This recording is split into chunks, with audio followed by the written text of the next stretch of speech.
안녕하세요. 인생컨닝 박준경 변호사입니다. 네, 오늘은 제가 사건으로도 접하고 있고 최근에 회생법원에서 보고서가 나왔어요. 20대 이제 B2 또 영끌로 인한 이제 파산 및 회생이 늘어나고 있다라는 내용이 있었는데 이 이야기를 해보려고 합니다. 아까 말씀드렸다시피 이제 최근에 서울회생법원에서 회생 파산 관련 보고서를 발표를 했어요. 여기에는 회생 파산 건수, 그 다음에 연령대별 건수, 그리고 회생 파산의 원인, 이런 것들을 조사를 했습니다. 우선은 전체적인 회생 및 파산 건수도 계속 크게 증가하고 있어요. 거기다가 오늘은 조금 이유에 대해서 얘기를 해봐야 될 것 같은데, 일반적으로는 사업 실패, 아니면 실직, 생활비 소비 증가가 대다수 파산 원인입니다. 그러니까 이것도 사실은 생각해 볼 게 생활비 소비 증가가 꽤 크다. 인플레이션이나 이런 부분도 문제도 있지만, 좀 이 부분도 생각을 해봐야겠지만요. 요거는 제가 따로 다루도록 하고, 오늘 주로 다뤄보려고 했던 게 투자 실패 또는 사기 피해로 파산이나 회생을 하는 그런 경우가 늘어나고 있다는 점이에요. 이게 눈에 띄는 게 있는데 다른 거는 비율이 거의 그대로예요. 거의 뭐 비슷한 수준으로 유지가 되는데 주식 등에 대한 투자 실패 또는 사기 피해는 큰 폭으로 증가를 했습니다. 특히 2022년도부터 2023년도 이때가 확 증가를 한 그런 케이스들이 많았어요. 그리고 아마도 이거는 제 경험상으로 말씀드리면 성별 분석을 하진 않았지만 남성과 여성 비율 중에서는 이 이제 영끌 투자나 이런 쪽은 남성 비율이 조금 더 높을 것이다, 이렇게 저는 짐작이 됩니다. 좀 비율을 말씀드리면은 2020년도에는 투자 실패 또는 사기 피해로 했던 케이스가 2.4%였는데 2022년도, 2023년도에는 거의 11.29% 그리고 10.95%로 확 증가를 했어요. 이건 전체 비중 중에서 원인을 이야기를 한 겁니다. 그리고 29세 이하만 놓고 보면요, 29세 이하 개인회생 신청 비율도 급증을 하고 있는데 전체 건수 대비해서 2021년 상반기에는 10.3%였어요. 근데 2023년도 하반기의 경우에는 전체 개인회생 건수의 17%까지 증가를 했습니다. 전체 회생 건수도 늘어나는데 회생 건수 중에 20대에 대한 회생 건수도 큰 폭으로 증가를 했다, 이렇게 볼 수가 있겠죠. 왜냐면 전체 사건 대비해서 비율이 꽤 높은 편이니까 20대가. 물론 전체로 놓고 보면 30대 40대가 개인회생 파산 건수는 가장 비율이 높습니다. 이거는 기본적으로 사회활동을 하고 경제활동을 하는 경우가 많기 때문에, 그리고 이때 보통 사업 실패나 실직 등의 위험성이 생기기 시작을 하기 때문에 그렇다고 생각을 해요. 그래서 당연히 30대 40대 건수가 많은 거는 어찌 보면은 전체 비율상 당연한데 본격적으로 사회생활을 시작하지도 않은 경우가 많은 20대 회생 건수가 늘고 있다는 거가 오늘 좀 주목할 만한 부분인 거죠. 특히 보고서에서도 등장했고 아까도 말씀드렸지만 영끌 투자, 뭐 가상화폐든 주식이든 이런 투자를 하다가 발생을 하는, 아니면 사기 피해를 당해서 발생을 하는 이런 파산 원인 또는 이제 회생 원인이 생각을 해보게 한다라는 말씀을 좀 드리고 싶었어요. 보고서에서도 당연히 20대 경제활동의 증가를 언급을 하면서 콕 집어서 주식 투자 실패 등을 언급을 하고 있습니다. 오늘 좀 얘기를 드리고 싶었던 건 이런 거예요. 어떤 사람들은 당연히 대출을 받아, 그러니까 레버리지를 일으켜서 뭔가를 사업을 하거나 투자를 해서 성공을 합니다. 당연히 그렇게 해서 성공하시는 분들도 상당수 존재를 해요. 이건 부인할 수가 없고. 근데 또 슬픈 거는 어떤 사람은 실패를 해요. 그러니까 이 자본주의 사회에서는 당연히 누군가는 성공하고 누군가는 실패를 하게 돼 있는데 모든 일에서 그렇죠. 근데 이제 생각해 볼 점은 좀 20대의 비율이 굉장히 늘어나고 있다라는 건데, 이거는 삶의 가치관에 따라 다르죠. 뭐 20대 때부터 소위 말하는 부의 추월 차선을 타고 싶다. 그래서 사업을 해야 되고 투자에 완전히 영끌을 해가지고 뭔가를 이뤄내고 싶다, 이런 분들도 있을 거라 생각은 합니다. 개인적으로는 20대 때 너무나 큰 타격을 입을 수도 있는 그 상황을 꼭 만들어야 될까? 20대 때? 그러니까 20대 때 반드시 승부를 걸어야 될까? 라는 거를 저는 생각을 해보게 돼요. 부의 추월차선이라는 책도 유행을 하고 또 각종 SNS에는 빠르게 젊은 시절에 부자가 된 사람들이 넘쳐나긴 해요. 그리고 이걸 통해서 경제적 자유를 누리거나 또 시간을 누리거나 이렇게 하는 방식이 최근에는 훨씬 더 선호가 되는 것 같긴 합니다. 근데 제가 생각하는 거는 이런 사람이 현실에서는 전체 몇 %나 될까라는 거를 한번 생각을 해보게 돼요. 물론 제 주변에도 20대부터 빠르게 성공하시는 사업가분들도 있고 더 많이 실패한 사람들도 있는데, 예를 들면 B2를 해가지고 크게 실패를 한 케이스에 재기하는 게 쉬울까, 이런 부분을 좀 생각을 해보게 된다는 거죠. 물론 노력을 해서 벗어나시는 분들도 있지만, 제가 생각하는 20대가 B2를 많이 하게 되는 이유는 이제 빠르게 부자가 되고 싶기 때문인 경우가 대부분일 거라고 짐작을 해요. 갑자기 생활비 마련이 어려워서 그렇게 하실 수도 있겠지만요. 이게 무엇보다 고통이나 어떤 큰 노력, 그러니까 힘든 것을 견디면서 이제 돈을 버는 방법은 보통 잘 생각을 하지 않고, 뭐 예를 들면 주식으로 치면 크게 레버리지를 일으켜서 투자를 하면은 이 주식이 2배가 되면 나는 부자가 된다, 이런 개념인데, 능력을 끌어올려서 돈을 벌기보다는 조금 더 내 노력이 적게 들어가면서도 쉽게 돈을 벌 방법을 고민하다가 나온 게 사실 비투라고 생각을 해요. 물론 이렇게 비투를 해서 성공하신 분들도 있는데,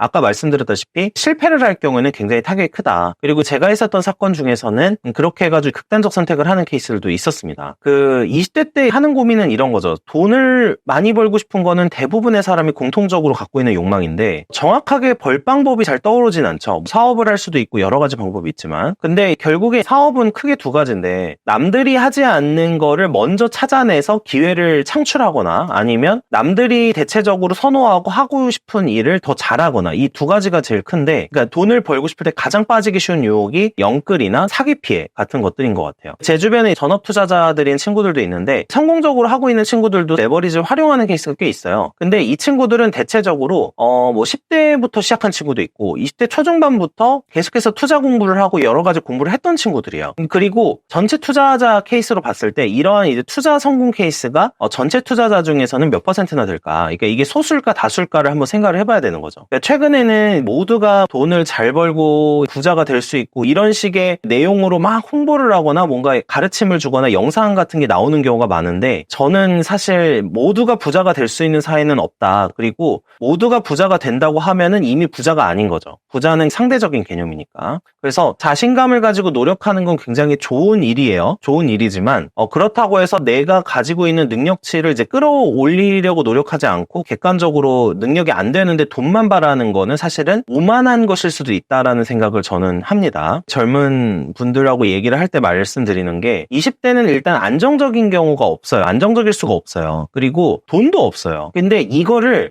당연하게 받아들여야 된다는 거예요. 그러니까 20대 때는 누군가를 비교하면서, 부자랑 비교하면서 이렇게 하는 게 아니라, 20대 때는 내가 노력을 해야 되고 하나하나 일궈나가야 되는 시기이기 때문에 안정적이지 않고 돈이 없는 게 너무 당연한 거예요. 이게 불리하거나 잘못된 게 아니라 이게 당연한 거예요, 20대 때는. 그래서 집이 부자여서 뭐 지원을 받는 게 아니라면은 20대에는 이런 게 당연한 겁니다. 제가 이거 중요해서 계속 강조하는 거예요. 그러니까 이제 돈이 없고 안정적이지 않은 게 당연하다. 그러니까 이 생각을 일단은 할 수 있어야 방향성을 잡고 노력하는 게 가능한데, 이제 이 사고가 안 된 거예요. 다른 주변하고 비교를 하면서 20대 중에 아주 특이 케이스, 먼저 돈을 크게 번 케이스와 비교를 하면서 조급해지는 거죠. 근데 이게 조급해지지 않으려면은 내가 20대 때 노력을 하고 있고 당장 돈이 안 되더라도 무언가를 하고 있어야 되는 게 당연한 거예요. 그리고 소비 생활도 마찬가지인데 20대 때부터 높은 소비 수준의 생활을 할 수 있는 경우는 많지 않아요. 저도 그랬는데, 저는 학생 식당에서만 밥을 먹거나 막 그랬거든요. 그러니까 밥도 저렴하게 해결할 수 있는 것들을 해야 되고, 옷도 사실은 비싼 옷을 입을 수가 없어요. 물론 부모가 많이 지원을 해주신 분들은 다를 거예요. 그래서 20대 때부터 높은 소비 수준의 생활이나 겉으로 부자의 모습을 따라 하려고 그렇게 향하는 거는 아주 인생을 피곤하게 만들고 또 불행하게 만드는 길이다. 그리고 이거에 익숙해지기 시작하면 결국에는 빠르게 돈을 벌고 싶은 욕심을 부리기 시작할 수밖에 없다, 이렇게 생각을 합니다. 결국에는 20대들이 주로 사회를 바라보게 되는, 주변 사람들도 있지만 가장 흔하게 접하는 게 이제 SNS잖아요. 그래서 SNS 이야기를 할 수밖에 없는데, SNS에서 등장하는 대부분의 모습들, 특히 부자들의 모습들은 절대 일반적인 게 아니다라는 거를 또 한 번 강조해서 말씀드릴게요. 그리고 저는 사업을 위해서 활용하거나 친목도 정말 소수 이렇게 친한 친구들끼리 이렇게 비공개로 하는 그런 케이스가 아니라면은 SNS는 두 가지 효과뿐일 것 같아요. 시간을 엄청나게 소비를 하고요. 근데 생산적이지 않죠. 여기에다가 가장 인간을 불행하게 만드는, 자기를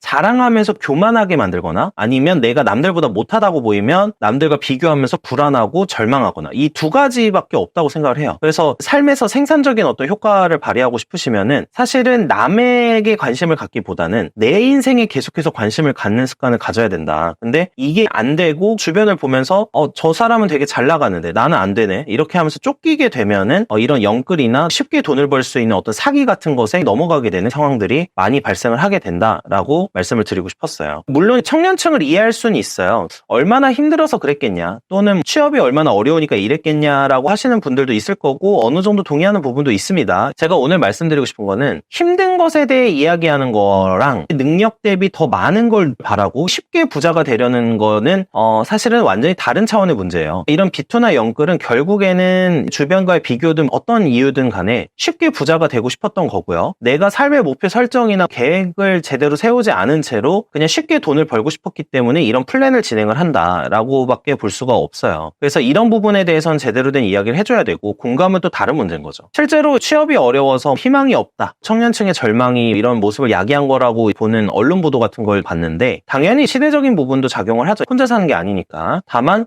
누차 강조하지만 금수저가 아닌 이상에는 역사상 어떤 국가나 어떤 시대에도 20대가 돈을 많이 들고 있고 누구나 부자가 되는 세상은 없었습니다. 이 중에서 20대 때 성실하게 제대로 살고 제대로 된 방향성을 가지고 노력을 했던 그 사람들이 30대 40대 때 부를 축적하는 게 일반적이고 아주 상식적인 거예요. 근데 이제 요즘에는 부의 추월차선 같은 책들 때문인지는 모르겠지만 빠르게 부자 돼야 된다에 좀 더 초점을 많이 맞추고 있는 것 같긴 합니다. 근데 저는 그런 쪽은 아닌 것 같아요. 그런 쪽이 틀렸다는 게 아니라 제가 그런 류의 사람은 아닌 것 같아요. 그래서 보통은 30대 중반 40대 정도 돼야지 부를 축적할 수 있는 게 상식이고요. 근데 이런 이야기를 하는 사람보다는 쉽게 빨리 돈을 벌 수 있어 라고 얘기하는 사람이 많은 것 같아서 좀 얘기를 드리게 된 거고, 최근에 사회에서 보면은 뭔가 공감과 감성에 치우친 의견들이 너무 많은 것 같아요. 그러니까 서로에게 달콤한 이야기를 해주는 쪽으로 많이 집중을 하고 있어요. 이런 영끌 관련해서도 사회적 분석을 하는 데 있어서도 청년층의 절망이라던가 그런 부분에 대한 어떤 언급을 꼭 하면서 청년들이 잘못된 게 아니다 이런 식으로 얘기를 많이 하긴 하는데, 저는 달콤한 이야기가 처음에 듣기에는 좋고요. 예를 들면 내가 어릴 때 공감이나 이해를 받지 못해서 계속해서 자존감이 떨어져 있는 사람에게는 그렇게 이야기를 해주면 굉장히 좀 처음엔 효과가 좋을 수 있을 것 같아요. 그러나 이런 이야기를 어떤 사람이 계속 듣잖아요. 이게 머리를 지배하기 시작을 하고 인간을 약하게 만드는 원인이 되기도 해요. 계속 공감만 받다 보면은 결국에는 인간은 사실 망가질 가능성이 높습니다. 어린 시절에 공감을 못 받아서 처음에 공감과 위로를 해주는 게 중요할 수는 있겠지만, 그렇다고 하더라도 계속 공감만 해주는 건 안 돼요. 제대로 된 방향성에 대한 이야기를 하면서 공감을 해주는 거지 그냥 되는 건 아니라고 생각하고, 20대 이런 B2 같은 경우에도 사회가 제대로 된 메시지를 계속해서 전달을 해야 된다고 보는 거죠. 기본적으로 제대로 살고 방향성을 제대로 갖추고 성실하게 노력을 하면은 어느 정도 일정 수준 이상의 부를 축적할 수 있다, 이런 거를 말을 해줘야 된다고 보고요. 이렇게 공감을 계속 해주고 달콤한 말을 해주다 보면은 삶에 대한 자기 객관화가 잘 안 되기 시작을 해요. 그래서 삶이 고통스러우면 계속해서 내가 잘못한 게 아니라 사회 잘못이다라고 계속해서 탓을 돌리게 되는데, 삶이 고통스러우면 이건 정면으로 돌파를 해야 되는 거지 도피해야 되는 게 아니에요. 도망친 곳에 낙원은 없다라는 말을 계속 생각을 해야 되고, 빠르게 부자가 되려 하는 거에는 대부분 이제 부자처럼 빨리 인정받고 싶은데 그런 역량이 없거나 노력을 할 생각이 없는 이런 허영이 깃들어 있거나 오만이 깃들어 있는 경우가 많기 때문에, 부자의 달콤한 부분만 보고 이면에 있는 엄청난 노력과 고뇌에 대해서는 생각하지 않는다면은 저는 부자가 될 자격이나 가능성은 거의 없다, 제로에 가깝다, 이렇게 생각을 하고 있습니다. 진실은 항상 쓰디 쓴 법이고요. 세상은 있는 그대로 봐야 되는 게 제 신조이기도 합니다. 시청해주셔서 감사합니다.